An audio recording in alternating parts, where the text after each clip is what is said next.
കേരളത്തിലെ മാധ്യമങ്ങളും ചാനലുകളും മുഖ്യമന്ത്രിക്കെതിരെ നീങ്ങിക്കൊണ്ടിരിക്കുകയാണ്.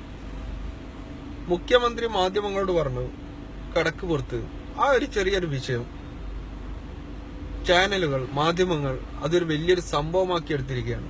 പക്ഷെങ്കിൽ കേരളത്തിലെ ജനങ്ങൾക്ക് അതൊരു ചെറിയൊരു സംസാര വിഷയമായിട്ട് തള്ളിക്കളയാൻ വേണ്ടിയേ പറ്റൂ.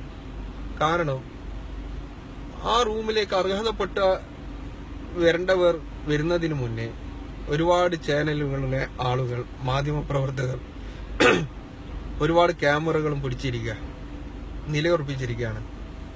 ആ ടൈമിൽ സ്വാഭാവികമായിട്ടും മന്ത്രി വരുമ്പോൾ ഒന്ന് കിടക്ക് പുറത്ത് എന്ന് പറഞ്ഞിട്ടുണ്ടാവും, പുറത്തു പോകുക എന്നുള്ള രീതിയിൽ പറഞ്ഞിട്ടുണ്ടാവും.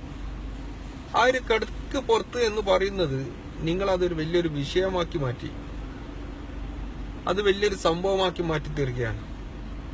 ഈ സന്ദർഭത്തിൽ ഞാൻ ഈ മാധ്യമങ്ങളോട് ചോദിക്കുന്നത്, ചാനലുകാരോട് ചോദിക്കാൻ ഉദ്ദേശിക്കുന്നത്, നിങ്ങൾ എത്രത്തോളം രാഷ്ട്രീയക്കാരെ തമാശാക്കിക്കൊണ്ടിരിക്കുന്നുണ്ട്?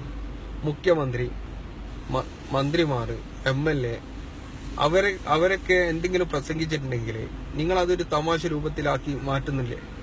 അവരെന്തെങ്കിലും പ്രസംഗിച്ചിട്ടുണ്ടെങ്കിൽ അവർ പ്രസംഗിച്ചതും മറ്റുള്ള ഏതെങ്കിലും സിനിമയിലുള്ള ഏതെങ്കിലും കോമഡിയും ഉൾപ്പെടുത്തി അത് മിക്സ് ചെയ്ത് ഒരു തമാശ രൂപത്തിൽ കുളമാക്കി കൈമ കൊടുക്കുന്നു എന്ന് പറയുന്നില്ല. ആ രീതിയിൽ നിങ്ങൾ ആക്കുന്നില്ല. എന്നാലും നിങ്ങൾ ചെയ്യുന്നതും വലിയ തെറ്റ് തന്നെയാണ്.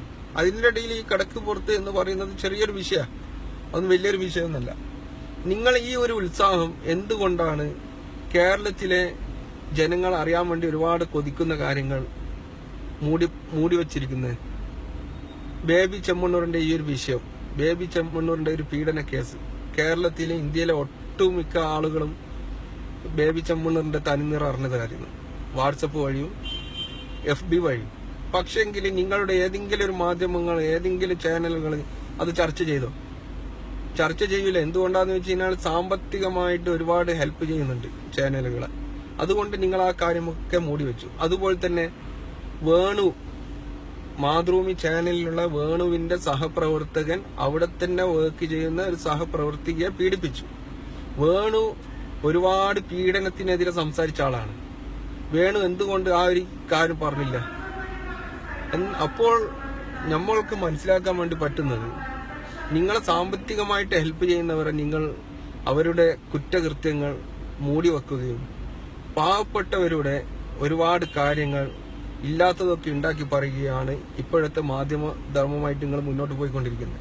അതുകൊണ്ട് കേരളത്തിലെ ജനങ്ങൾക്ക് ഒരുപാട് ഇപ്പോഴത്തെ മാധ്യമ ധർമ്മത്തെ പറ്റി എല്ലാവരുമല്ല, ചില മാധ്യമങ്ങൾ വളരെ റോങ് ആയിട്ടാണ് മുന്നോട്ട് പോയിക്കൊണ്ടിരിക്കുന്നത്. അതുപോലെ തന്നെ ഈ പിണറായിക്കെതിരെ ജയശങ്കർ പറയുന്നത് കേട്ടു.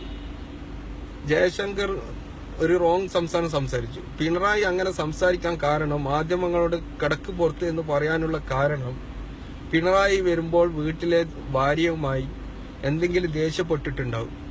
അതുകൊണ്ടാണ് ആ ദേഷ്യമാണ് മാധ്യമങ്ങളോട് തീർത്തത് എന്ന്. അപ്പോൾ ജയശങ്കറിനോട് ഞാൻ ഒന്ന് ചോദിച്ചോട്ടെ, ജയശങ്കർ ചർച്ചകളിൽ പങ്കെടുക്കുമ്പോൾ ജയശങ്കർ ഒരുപാട് പൊട്ടിത്തെറിക്കുകയും തെറി പറയുകയും വളരെ മോശപ്പെട്ട രീതിയിൽ കണ്ടുകൊണ്ടിരിക്കുന്നുണ്ടായിരുന്നു.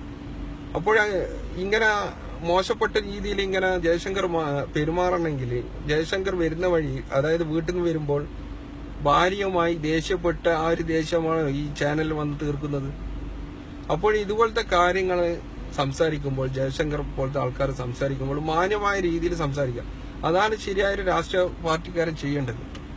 അങ്ങനെയാണ്, അതാണ് ആ അമ്മാതിരി കാര്യങ്ങളാണ് ജനങ്ങൾ അംഗീകരിക്കും. അതുപോലെ തന്നെ ഒരുപാട് ഇപ്പൊ നടന്നുകൊണ്ടിരിക്കുന്ന കോഴ കേസ്, പീഡന കേസ്, തിരുവനന്തപുരത്ത് നടന്ന കൊലപാതകങ്ങൾ, അതൊക്കെ ഇപ്പോൾ നടന്നുകൊണ്ടിരിക്കുമ്പോൾ തന്നെ അതിന് മുന്നേ ആയിട്ടാണ് ഈ കടക്ക് പുറത്ത് എന്നുള്ളൊരു ഹെഡിങ് ആയിട്ട് ഫസ്റ്റ് അതാ കൊടുക്കുന്നത്. അതിനുശേഷമാണ് ഈ കോഴക്കേസും മറ്റേ കൊലക്കേസായിട്ടുള്ള കാര്യങ്ങൾ പറയുന്നത്. ഈ കിടക്ക് പുറത്ത് എന്ന് പറയുന്നത് ഇത്ര വലിയൊരു കാര്യമായിട്ട് എടുക്കേണ്ടത് എന്തിനാണ്?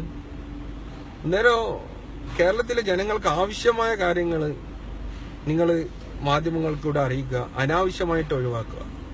അതാണ് വേണ്ടത്. അല്ലാണ്ട് സാമ്പത്തികമായിട്ട് ഹെൽപ്പ് ചെയ്യുന്നവരുടെ കാര്യങ്ങൾ മൂടി വെക്കുകയും പാവപ്പെട്ട ആളുകളുടെ ഇല്ലാത്ത കാര്യങ്ങൾ ഇങ്ങനെ പറഞ്ഞടക്കുകയല്ലേ ചെയ്യേണ്ടത്. അപ്പോൾ മാധ്യമധർമ്മം നല്ല രീതിയിൽ മുന്നോട്ട് പോട്ടെ എന്ന് പറഞ്ഞുകൊണ്ട് നിർത്തും.